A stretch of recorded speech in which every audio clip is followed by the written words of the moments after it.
This is a walkthrough guide to scanning using the Epson V600, which can scan both prints, negatives, and slide film.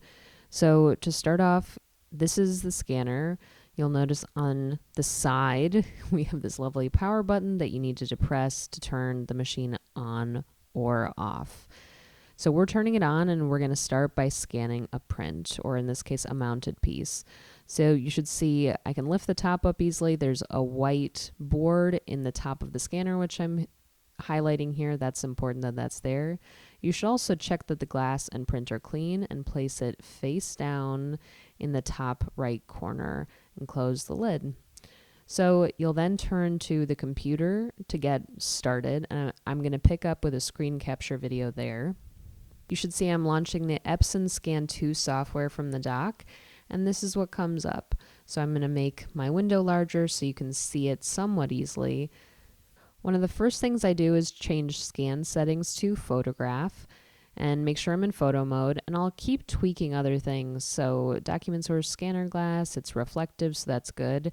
And I can choose my image type. So 48-bit color gets me the most detail possible. I'm going to hit preview, and that allows me to get a rough idea of what my scan looks like, just a preview scan. So as my image appears, you'll notice my first move is to draw a marquee around the image to scan only what I need. You'll see it took me a while to uncheck output image, so I didn't have the same ratio as the original. And then with that set, I can just double check my settings. So I can choose at least a 300 dpi, so I have a high quality image that could be printed.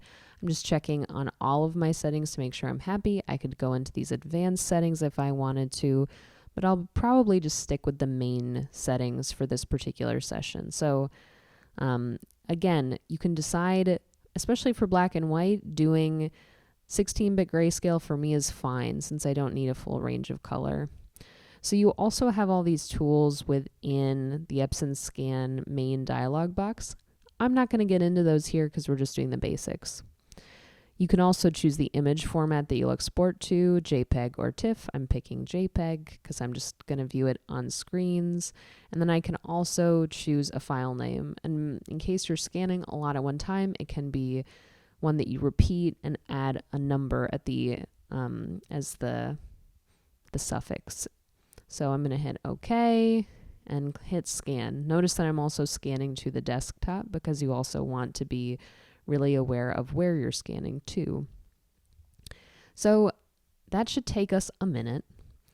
And once the image is fully scanned, which you'll see it is here, I'm going to open it in Photoshop just to double check that everything is how I want it to be. So here I am in Photoshop. So again, I just wanted to double check, and I'll go to the image drop down, and then I will scroll down to image size. And I'm just checking my image looks like it would make a nice, pretty small, letter size print at 300 dpi, which is all I would ever need it to be. And I have a nice high resolution JPEG. So everything is in order. This is what our final scan looked like. It's identical to the original, so that's exactly what we want. So that's prints.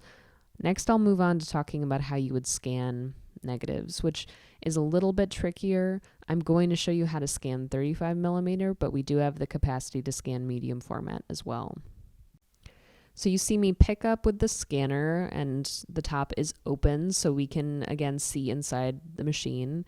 So I want you to pay close attention to the top where there's that, again, whiteboard that I pointed out in an earlier video. I'm also putting on cotton gloves, which should be hanging around the lab. I have film holders out. I have a piece of anti-static cloth that I'm using to clean the glass.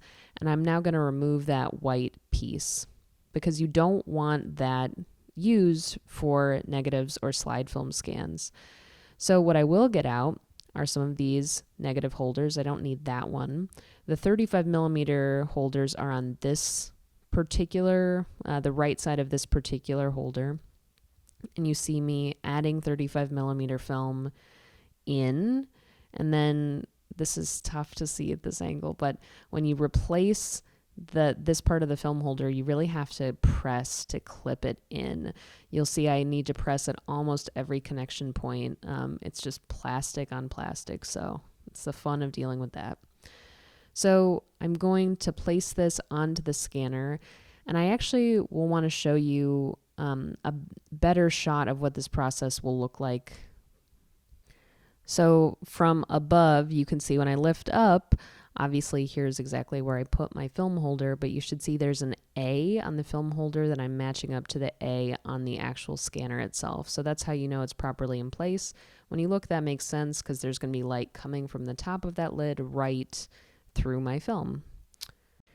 One thing that I kind of skipped over that I should circle back to is that you want your film to be really clean. So I'm grabbing that anti-static cloth again and I'm going to wipe it down. Any tiny speck of dust, any hair will show up really clearly on a scanned image. So I'm just making sure that it's at least as clean as it can possibly be. You can obviously retouch, but this is much faster than retouching. Another thing I should highlight is that you want to insert your film with the shiny side down. So that's going to get you an image that's oriented properly. So then we'll switch back to look at the scanning software and I'll hit preview again, and this will lightly confuse the scanning software because the last thing we scanned was a photo, not film. So you'll see it thinks about it and it gives you what you'd expect. It's kind of like a print scan version of what we're actually looking for. So my settings are right for everything except I need to switch over to transparency unit for this document settings. And when you switch over and you see I accidentally didn't do it, but that's a good reason to circle back. You need to say yes. I would like to switch over to a transparency scan. That clears out that right side of the panel, which you may want to do anyway in between scanning, but I just am going to double check my document type. It's defaulted to color negative film. You can also scan color positive, but obviously we want black and white negative film. For image type, it's up to you. 24-bit color gets the most detail. It's not totally necessary for black and white, but it still gets the most detail. And then for your resolution, film should have a really high resolution just because it needs to be enlarged so much. So you see I default to 1200. That's a good starting point. It's still not going to be a huge image. But at this point, I feel like we can hit preview. So this is what eventually showed up in the preview window. You can see my 5 frames on this strip of film. I've created a small marquee, so I'm deciding which one of my frames I'm going to scan. You could scan all 5 images at once. Just be warned that it might take a while. You do want to have a resolution of at least 1200 for film, so you just be buckling in for a long wait. So I'm going to pick this second frame from the bottom. This is going to be the one I choose to scan. See, I'm double checking my settings and hitting the actual scan button. And I'll speed this up a little bit, but expect scanning to take a few minutes, and obviously don't disturb the table. Don't knock anything. It's a somewhat fragile process.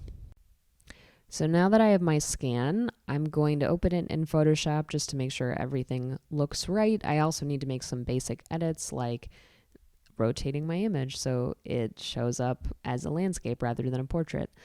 I'm also zooming in. You may or may not be able to see some of these, but there's definitely some light hair and just fragments on the negative that I'll want to retouch. So I'll just go to image size and double check to make sure that I'm going to be able to get the kind of resolution I want, that I got what I needed while I'm still at the scanner. So I'm just double checking and I'm switching my measurement over to inches. So somehow I switched over to scanning at a resolution of 4800. But at that resolution, I want to uncheck this resample button and then and only then adjust the width and height of my image. And the reason is so I can actually benefit from this high resolution scan. You could also work in reverse and you'll see I'm typing 300 instead of 4800, and I'm realizing that with the resolution I scanned, I could make a print at about 16 by 24 inches with a really nice high resolution. So I'm going to hit OK. That's great. I definitely got probably more than I needed from this scan. At this point, I'm also going to put my image in grayscale mode, which might seem weird. Sometimes you can weirdly get more detail by scanning in 48-bit color and then immediately converting to grayscale in Photoshop, just because Photoshop is a little bit more sophisticated. So I did that. I'm cropping into the image and agreeing to that. That's a little bit more obvious. And here I'll just speed through doing some basic retouching, which I think most of you will be more familiar with. So this is what we ended up with. It might not be done being edited yet, but it is a negative that was scanned to have a full tonal scale, which is what is kind of the most important part of this whole process. It's in pretty good shape and it could obviously go further. But that can be done anywhere, and before you leave the lab space, you'll obviously want to shut down the scanner and clean up the station. So you'll remember the power button is just on the right side of the scanner, kind of hidden back here. So hold it down to shut off the machine.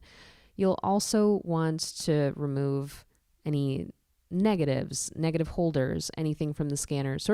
It should default to be a print scanning station. So also put back in that white top board if you took it out.